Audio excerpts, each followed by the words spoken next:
सो ये क्वेश्चन आपको JEE main 2023 की ईथ शिफ्ट वन का है। इस क्वेश्चन में दे रखा है कि एक सर्किल है जिसका एक मिरर इमेज एक लाइन के साथ एक दूसरी सर्किल है, और आर उसका रेडियस है, और अल्फा इस पहले वाले सर्किल में कांस्टेंट है। तो हमें अल्फा प्लस आर की वैल्यू फाइंड आउट करनी है। तो जब भी आपको एक सर्किल या कोई भी फिगर दे रखा है उसका रिफ्लेक्शन किसी लाइन के अबाउट निकालना है, तो आप सबसे पहले क्या करना पड़ेगा कि समझना पड़ेगा कि अगर हम लोग निकालेंगे कैसे वो चीज़ होगी क्या, राइट। तो अगर हम लोग ये देखें इसको थोड़ा ध्यान से, राइट, तो आप क्या समझ सकते हो कि ये जो आपकी सर्किल है, ठीक है, ये इस सर्किल को एक लाइन के अबाउट रिफ्लेक्ट होना कोई भी है। तो यानी सर्किल का जो सेंटर होगा वो भी इस लाइन के अबाउट रिफ्लेक्ट होगा, और ये जो इसका पूरा, जो आप कह सकते हो कि जितना इसका बड़ा रेडियस होगा वही रेडियस दूसरे साइड में भी बनेगा। तो इस सर्किल को बनाने के लिए मेरे को इसका सेंटर चाहिए और रेडियस चाहिए, जो कि रेडियस इस सर्किल का है, और दूसरा पार्ट है कि ये इसका सेंटर। तो इसका सेंटर सबसे पहले निकालते हैं। तो इसका सेंटर आपको क्या दिख रहा है, इस सर्किल का सेंटर आपको दिख रहा है 2,1, राइट। यहाँ से आप इसका सेंटर बता सकते हो। और ये जो लाइन है उसकी इक्वेशन आप थोड़ा रीअरेंज करके ऐसे भी लिख सकते हो, 2x - y + 1 = 0। अब ये पॉइंट इस लाइन के अबाउट रिफ्लेक्ट हो रहा है, यानी इस पॉइंट का आप मिरर इमेज यहाँ पे निकाल लो। उसका तो फार्मूला आपको पता है कि आप लगा सकते हो, ये वाला formula x - x1/a = y - y1/b = z - z1, यहाँ पे तो z - z1 है नहीं, equals to -2 times a x1 + b y1 + c/(a² + b²। यानी अब हम लोग इस पॉइंट का रिफ्लेक्शन, इस पॉइंट का रिफ्लेक्शन यहाँ पे निकाल रहे हैं। तो आप x1 के जगह पे आपको 2 है, a के जगह पे आपको वैल्यू मिल रही है 2, y के जगह पे, y1 के जगह पे आपको 1 है, b की जगह पे वैल्यू आपको -1 मिल रही है, और साथ साथ -2 टाइम्स फिर से a x1, यानी 2 टाइम्स 2 प्लस यहाँ पे 1 टाइम्स -1, यानी 1 टाइम 1, और plus c which is 1 + 1 divide by a² + b² यानी 2² + 1², यानी 2² + 1²।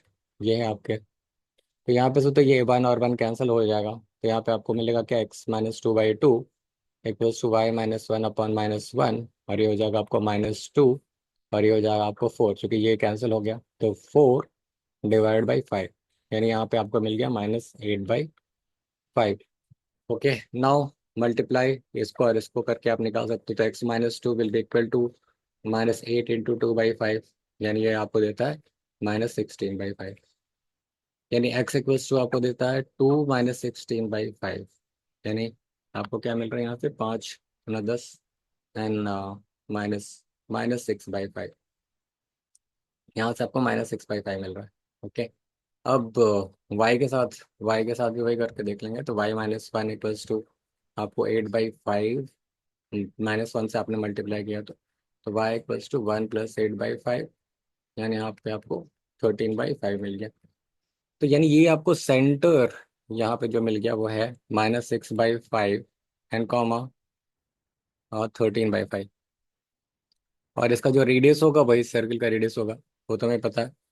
पर यहाँ पे उन्होंने उस सर्किल की इक्वेशन दे रखी है, तो अब इसको इससे कंपेयर करके इसका सेंटर निकालते हैं। तो अगर आपको सर्किल की इक्वेशन दे रखी है, जो यहाँ पे सर्किल बनने वाली है, वो दे रखा है उन्होंने 5x² + 5y² -10 of x -10 of x और -10 g y और +36।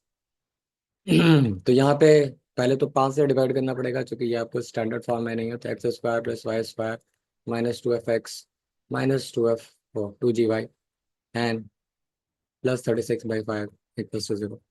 अब यहाँ से सेंटर क्या मिलने वाला है मेरे को, f, ये है मेरा सेंटर इस जगह से।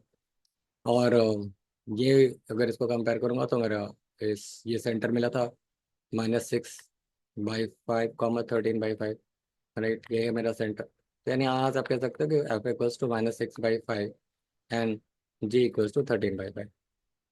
अब यहाँ से क्या निकालना चाहते हैं हम लोग, इसका रेडियस। रेडियस के लिए आप क्या जानते हैं formula, radius = g² + f² - c का स्क्वायर रूट। यहाँ पे आप इसको कह सकते हो f² + g² - c, बात तो बराबर ही है।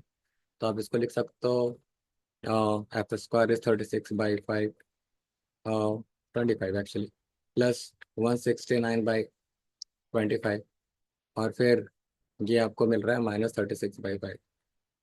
तो पहले आप सॉल्व कर लो इन सबको। 25 का स्क्वायर रूट हो गया ये 36, plus 169 -36 into 5 T and 180/25, right. तो यहाँ से आपको मिल रहा है 25/25 विच इज 1।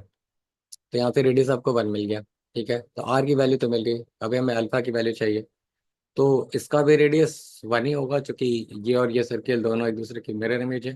तो यहाँ से हम लोग इसको निकालें तो सेंटर है 2 1, एंड देन ये आपको -α-5, फिर से वही फॉर्मूला लगाएं। तो जो रेडियस है 1 should be equal to 2 square, तो इसको 1 स्क्वायर कह लेते हैं, 2 स्क्वायर प्लस 1 स्क्वायर और प्लस α-5। हमने क्या लगाया, वही G² प्लस F² माइनस सी। आप इसको इधर लेके आओगे तो -α-5 हो जाएगा। अगर इसको हम लोगों ने इधर रीअरेंज किया तो ये चीज़ आपको क्या मिलने वाली है, ये चीज़ आपको मिलेगी x², राइट। तो सेम चीज़ आपको यहाँ पे मिलेगी। तो यहाँ से आपको क्या मिल रहा है, अल्फा, फिर से आपको यहाँ से भी 1 मिल गया। ठीक है, तो अल्फा की वैल्यू 1, आर की वैल्यू 1, तो दोनों मिला के हो गए 2। तो 2 आपका आंसर हो जाएगा, 2 should be your answer. Alright. तो इस क्वेश्चन में इतना ही है। आपको अगर इमेज निकालने के लिए अगर ये फॉर्मूला पता है तब तो ये क्वेश्चन आसानी से हो जाएगा, अदरवाइज आपको इमेज निकालने में काफ़ी मेहनत करनी पड़ सकती है। ठीक है, तो ये फॉर्मूला याद रखें, बिकॉज बहुत बार आपको इमेज के ऊपर क्वेश्चन रहता है। तो इस फॉर्मूले को यूज़ करके आप इमेज निकाल सकते हैं, उसके बाद फिर बाकी सारी चीज़ें तो सिंपल ही है। सो इस क्वेश्चन में बस इतना ही। अगर आपको कोई क्वेरी क्वेश्चन हो तो आप मेरे से कमेंट सेक्शन में पूछ सकते हैं।